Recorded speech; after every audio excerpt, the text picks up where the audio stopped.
Brooks. I'm currently a professor of social work at Georgia State University in Atlanta, Georgia. Couple things. Full disclosure, I actually worked for ACORN from the fall of 1979 to 1990, the entire decade of the 80s. And then I've been an academic for the last 15 years, after doing a few other things in between. And I've been studying community organizing for the last 12, 15 years.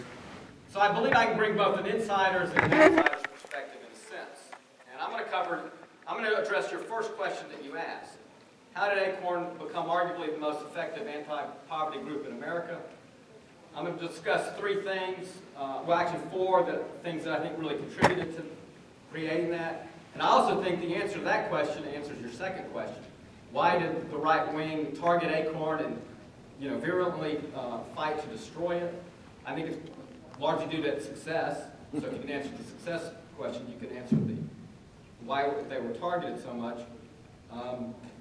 At the end, I have one question. I have a proposal for historians about, one of the things I think this panel should discuss is, well, what are the unanswered historical questions about ACORN? Or what history of ACORN hasn't been told yet and needs to be told? And I have just one simple idea about that. And I'm curious what other people in this panel think about that question too.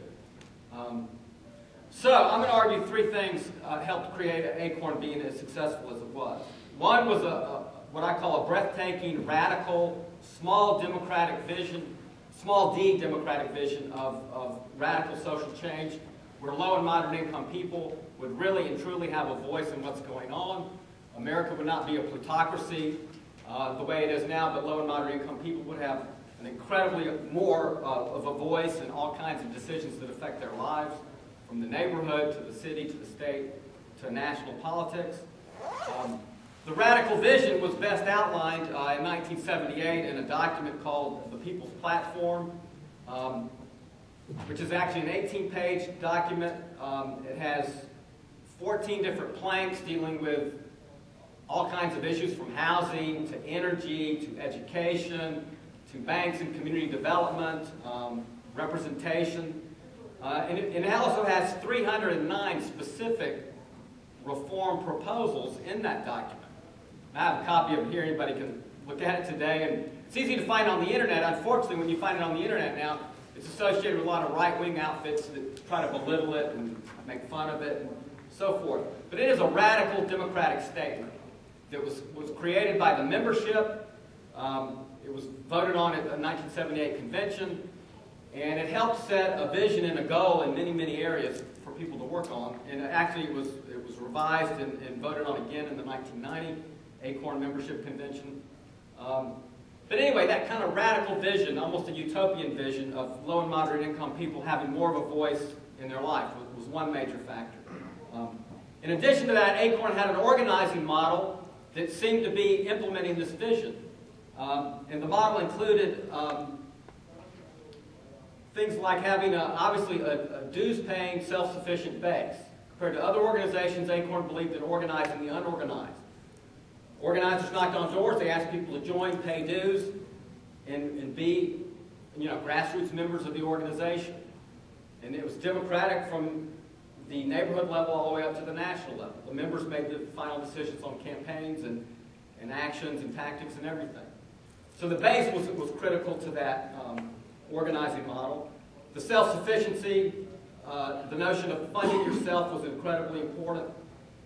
It had a model of direct action and pressure tactics that would range from simple hearings to more civil disobedience and taking over different offices and, all kinds of fairly confrontational tactics. It also had a model this was fairly unique. In fact, Alison argued it was the only organization in the country that was organizing both in the neighborhood, citywide, statewide, and national campaigns, and had the ability to coordinate that. People often joined because they were doing something in their neighborhood, but after a few years of working on things like vacant lots and abandoned buildings and so forth, it would move up to utility rates, to statewide taxes or insurance or redlining, community reinvestment, all kinds of stuff, and even very large national campaigns, fighting predatory lending, fighting H&R Block on usurious tax proposals and so forth. So anyway, it had this multiple level. It also had an ambitious media strategy that never really got up to scale, I would argue. But ACORN had a notion of low and moderate income people having a real voice and control over the media. And they ended up with radio stations in Little Rock and in Dallas. They had a license for a TV station out in San Jose. I actually worked on that project for a while. And the notion of low and moderate income people really having a voice in media, when you combine everything else, I mean, this was an ambitious and serious plan. And then the last thing is something Alice was referring to a minute ago. There were hundreds of staff putting this plan into action on the ground. When you walked into an ACORN office, like in New York or Chicago, there'd be a staff of 20 or 30 people and 20 canvassers coming in. And, I mean, dozens of people working on this.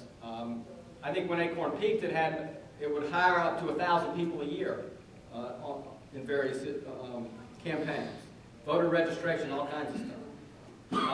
But again, I think it's this combination of a vision, an organizing model that seemed to be working, and in fact winning campaigns on many of these issues, and then an on-the-ground game plan that made it all real. So it was this, a very unique combination. And when I first joined the organization, I was 23 years old, right out of the University of Georgia. I'm from the South. I answered an ad for an activist, walked in the door, heard about canvassing. I had no idea whether I could do it or not. I mean, absolutely no idea. And I learned how to do it effectively, enjoyed it, and 2 months later I got to go on an action. There was a local action in Atlanta. Jimmy Carter was president, Moon Landrieu was his secretary of HUD, as I recall, and he was having a conference in Atlanta at the World Congress Center, and this was one of ACORN's first regional actions. Grassroots members came in from all over the South. We had several hundred people. This was back in the days where security was so light, you could actually get 200 members into the... Right before Moon Landrieu was going to speak, he was actually being introduced by Coretta Scott King, of all people.